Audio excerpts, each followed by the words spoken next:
do oitavo ano, tudo bem? Sejam bem-vindos à nossa última aula de geografia. Hoje a gente vai falar um pouquinho sobre os países centrais e periféricos. Os países centrais são aqueles que têm o maior poder político, econômico e militar. Eles vão produzir novas tecnologias, vão exportar produtos culturais e aqueles bens que são de alto valor, são os mais ricos, tá? Por exemplo, Estados Unidos, Canadá, países da Europa e o Japão, tá? Muitos países da Europa. Os países periféricos são aqueles que dependem dos países centrais, então as economias são pouco desenvolvidas e têm pouca influência assim no cenário internacional. Tá? Esses países vão comercializar mais matéria-prima e vão conseguir agregar algum valor a esses produtos, mas num grau mais baixo sempre. Nas relações de troca entre os países centrais e periféricos, as relações são desproporcionais e são ruins, prejudicam sempre os países periféricos. Tá? Geograficamente, eles se encontram no hemisfério sul, tá? E a gente consegue identificar esses países como sendo o continente africano, a América Latina, a parte da Ásia, tá bom? Um país de economia periférica é o retrato de um baixo nível de industrialização, tá? Só que nas últimas décadas a gente viu que isso tem mudado, porque a gente está crescendo a atividade econômica, tá? Além da produção primária, que é economia, pecuária, extração de recursos naturais e mineração, tá? Então, quando existem indústrias, vai ter de bens de consumo que não são tão duradouros assim, tá? A expressão países periféricos ela surgiu lá na década de 50 aqui na América Latina e estabelece uma ligação entre o sistema capitalista, tá, e os reflexos negativos no lado das desigualdades sociais. Tá? Por exemplo, as economias periféricas ficariam fora do desenvolvimento e acúmulo das capitais, ou seja, ficaria sem prosperar economicamente. Tá? Alguns países que se chamam socialistas, como a Coreia do Norte e Cuba, também têm problemas de pobreza. Então, não só o capitalismo é responsável, tá? E nesse mesmo contexto, a gente tem os países de semi-periferia, tá? Que eles estão se desenvolvendo, só que estão em um elevado nível de industrialização. Que seria o Brasil, a Argentina, a Índia, o México, tá? E muitos países subdesenvolvidos e de economias periféricas, eles vão se encontrar localizados aqui no hemisfério sul, tá? E são chamados de países do sul ou subdesenvolvidos, tá? Alguns países da Oceania também podem ser chamados assim. Então, é um processo que foi passado de herança através da colonização. Esse panorama tem se modificado ao longo do tempo. A gente vê que o Brasil está subindo na categoria de indústria, tá? Mas ainda não está numa comparação, por exemplo, com os Estados Unidos, tá? Já a globalização é um processo econômico e social que vai integrar os países e as pessoas do mundo todo. Através da globalização, os governos, as pessoas e as empresas vão trocar ideias, vão realizar transações financeiras e comerciais e aspectos culturais por todo o planeta, tá? Muitos historiadores eles afirmam que a globalização teve início lá no século XV e XVI, lá com as grandes navegações e quando a gente começou a descobrir, né, outros continentes, outros países, tá? Então, o homem europeu ele entrou em contato com povos de outros continentes, ele estabeleceu relações comerciais e culturais também. Só que no final do século XX, com a queda do socialismo no leste europeu na União Soviética, a gente conseguiu globalizar ainda mais todos os países, tá? O neoliberalismo também contribuiu, ele ganhou força lá na década de 70 e impulsionou o processo de globalização econômica. O neoliberalismo foi uma doutrina que foi desenvolvida lá na década de 70 e defende que o mercado tem que ter liberdade absoluta e uma restrição a essa intervenção do governo sobre a economia. Tá? Então, os mercados ficariam saturados, seria completamente cheio, e as empresas queriam buscar novos mercados, principalmente esses novos países que tinham saído do socialismo. Então, a concorrência fez com que as empresas começassem a utilizar recursos tecnológicos para deixar os preços mais baratos e para ter contato comercial de forma mais rápida. Então, começou a utilização da internet, de outros meios de comunicação, dos computadores, tá?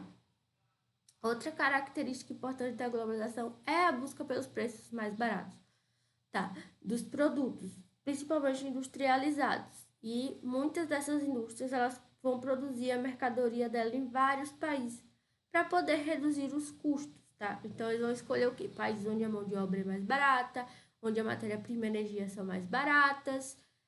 Por exemplo, um tênis, tá? Ele pode ser projetado lá por engenheiros dos Estados Unidos, pode ser produzido na China com a matéria-prima que vem do Brasil e vai ser comercializado no mundo todo.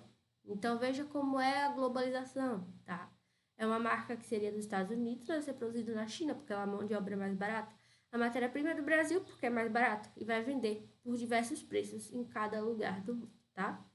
Então, para facilitar as relações econômicas, os bancos eles criaram um sistema rápido e eficiente para transferir capital e comercializar ações em todo o mundo, tá? Então, a gente pode, hoje, com o Pix, a gente consegue pagar e receber na hora sem tarifa que a gente tinha quando fazia transferência.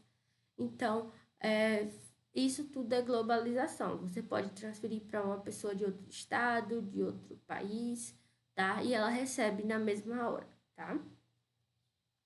Então, dentro desse processo econômico, muitos países se juntaram e formaram blocos, tá? Cujo objetivo é aumentar a relação comercial entre eles.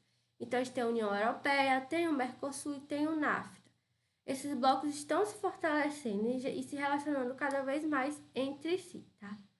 Um bloco econômico, então, seria a união de países que têm interesses mútuos para crescer economicamente e também ter uma integração social entre esses países, tá? Então, essa integração vai fazer com que o comércio seja facilitado e todo mundo cresça, tá? Existem também os tigres asiáticos, que são Hong Kong, Taiwan, Singapura e Coreia do Sul, que eles conseguiram usufruir da globalização, tá? Investiram muito em tecnologia e educação lá em 80 e 90. Então, eles conseguiram baratear muitos custos de produção e os produtos são bem tecnológicos, tá? E a globalização também vai extrapolar as relações comerciais e financeiras. As pessoas estão cada vez mais descobrindo na internet uma maneira da gente entrar em contato com pessoas de outros países, conhecer aspectos culturais e aprender várias coisas, tá, gente? A internet não tá aí só pra gente entrar em redes sociais. A gente, por exemplo, tá tendo essa aula agora, tá buscando conhecimento, vocês conseguem aprender uma outra língua, vocês conseguem estudar para o concurso, estudar para um vestibular, tá? Então, a internet tem diversos aspectos que a gente pode aproveitar da melhor maneira possível, tá?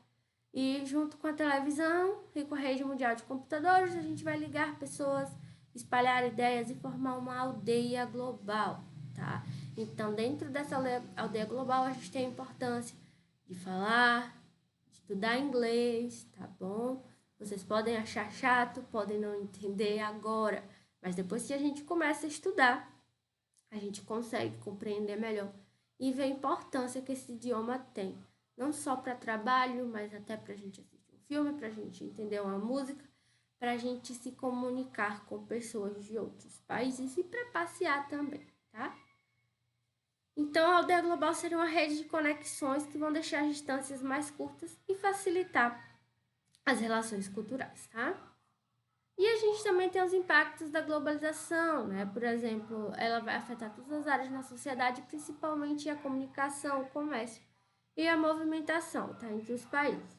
Então, a globalização vai ser mais visível na internet, né? Porque graças aos acordos e protocolos nas redes de telecomunicações, a gente consegue ter essa troca de ideia, consegue ter essas informações em tempo real, a gente consegue falar com pessoas de todo mundo, a gente consegue se comunicar, mesmo cada um na sua casa, tá?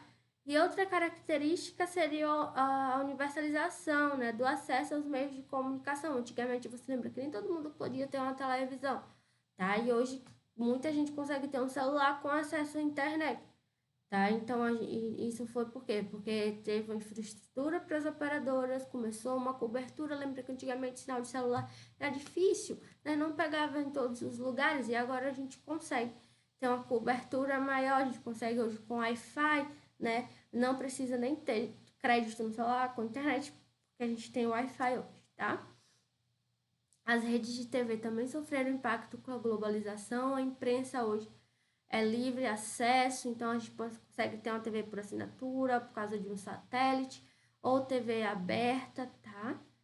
E a globalização impacta também nas estruturas de poder, então a democracia a transmissão de informações, tá? Consegue fazer com que as pessoas tenham uma opinião própria e não seja direcionado, tá? Só que alguns governos ou entidades religiosas também acham que esse livre fluxo de informações é uma ameaça para eles. Então tentam limitar esse acesso aos cidadãos. Então é a famosa censura, tá? Então alguns governos impedem as pessoas de ter acesso à internet, de ter um e-mail privado, tá? E seria muito caro ter também esse acesso, tá? E a qualidade de vida, tá? O acesso às tecnologias possibilitou a gente ter novos medicamentos, novos equipamentos, novas técnicas para produzir alimentos, para deixar as coisas mais baratas. Então a gente aumenta a vida, né, dos países, das pessoas nos países, né?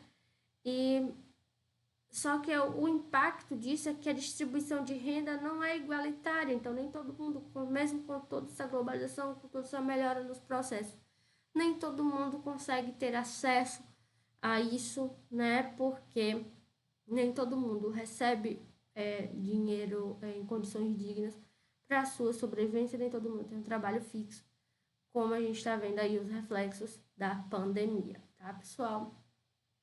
Espero que vocês tenham gostado da nossa aula. Me desculpem não poder falar com a alegria que eu estava falando nas outras aulas, é porque eu estou com a garganta um pouco assim, né? Doendo. Mas não é coronavírus, é alergia mesmo. Espero que vocês tenham gostado. Não esqueçam de responder as atividades ao final do capítulo. Até a próxima aula.